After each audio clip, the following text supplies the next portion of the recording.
Hello students, welcome to DAV Moyle Public School e-learning class of Standard 10 Mathematics. I am your mathematics teacher Varun Chauhan and today we'll revise topic real numbers.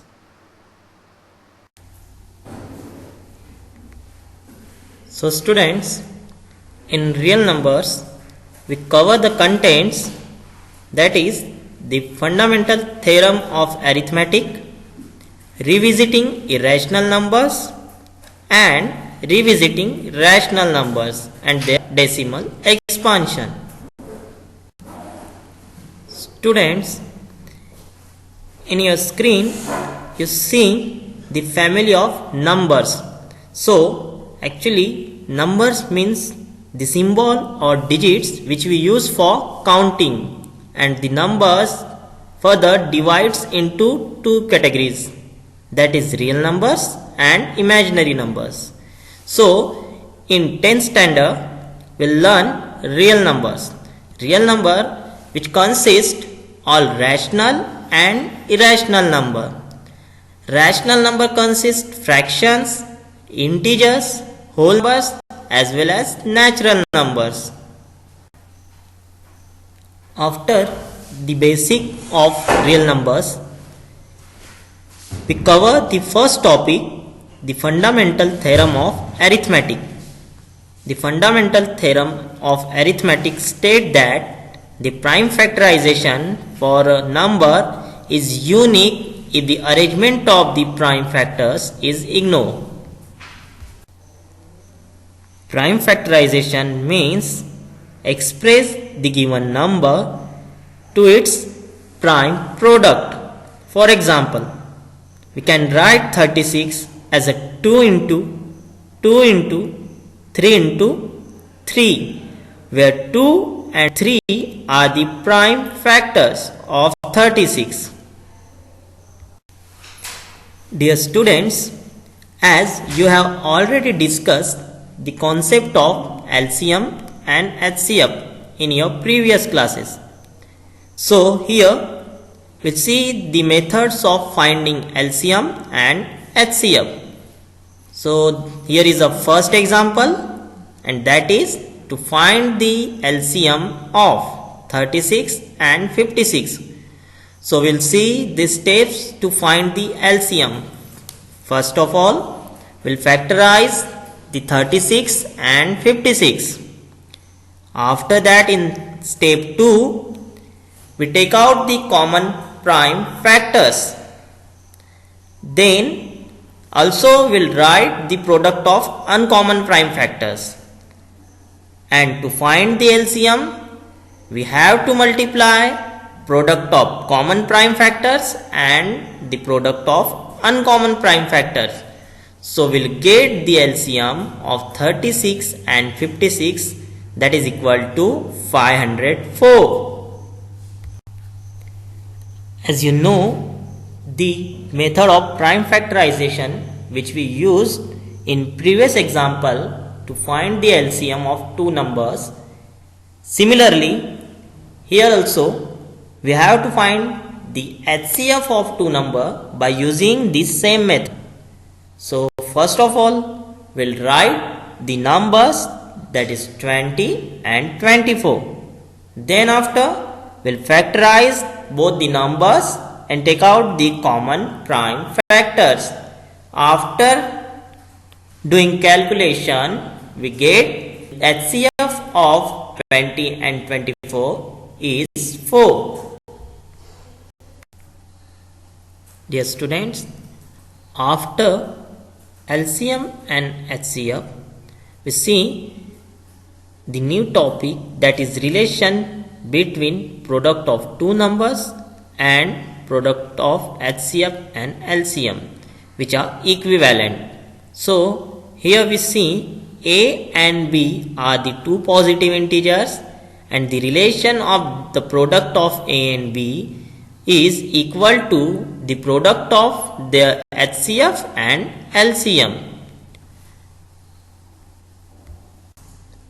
Let's see the first example of relationship of product of two numbers which is equal to product of their HCF and LCM.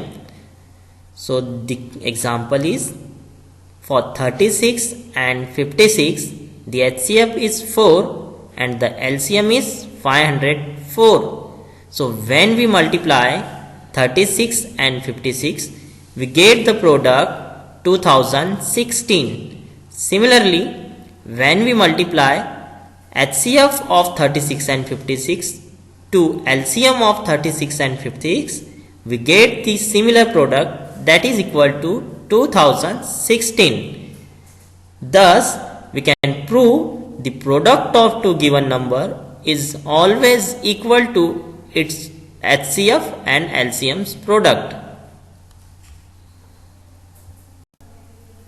Now, we start our next topic, irrational numbers.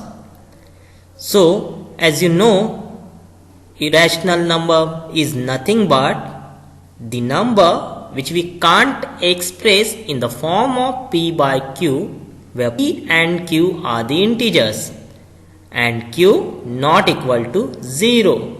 For example, under root 2, under root 3, under root 5, example pi, and so on. Dear students, let's see some interesting facts related with number theory. Suppose p is a number which divides a square. So p also divide a. For example, we can divide 6 square by 3. So we can also divide 6 by 3. The another result of number theory is the sum or difference of rational and irrational number is irrational. Similarly, the product and quotient of non-zero rational and irrational number are irrational. Similar, the last result is, suppose a root p is any irrational when p is a prime. For example, 7 is a prime number, so under root 7 is irrational. Dear students, here one of the method by which we prove the irrationality of a number.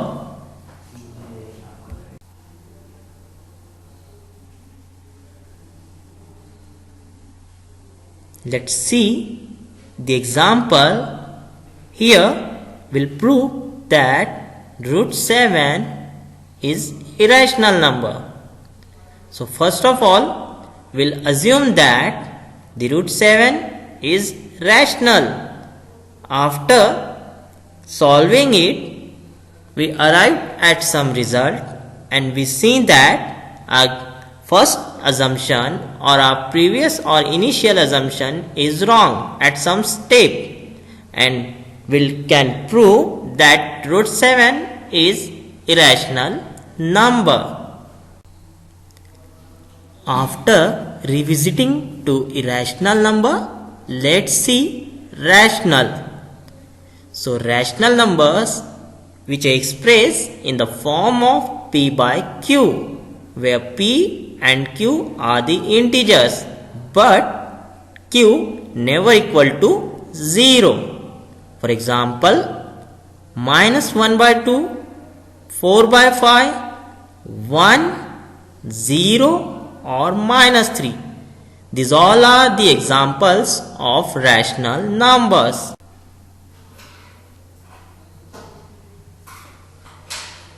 Rational number is further categorized in two types, that is terminating and non-terminating.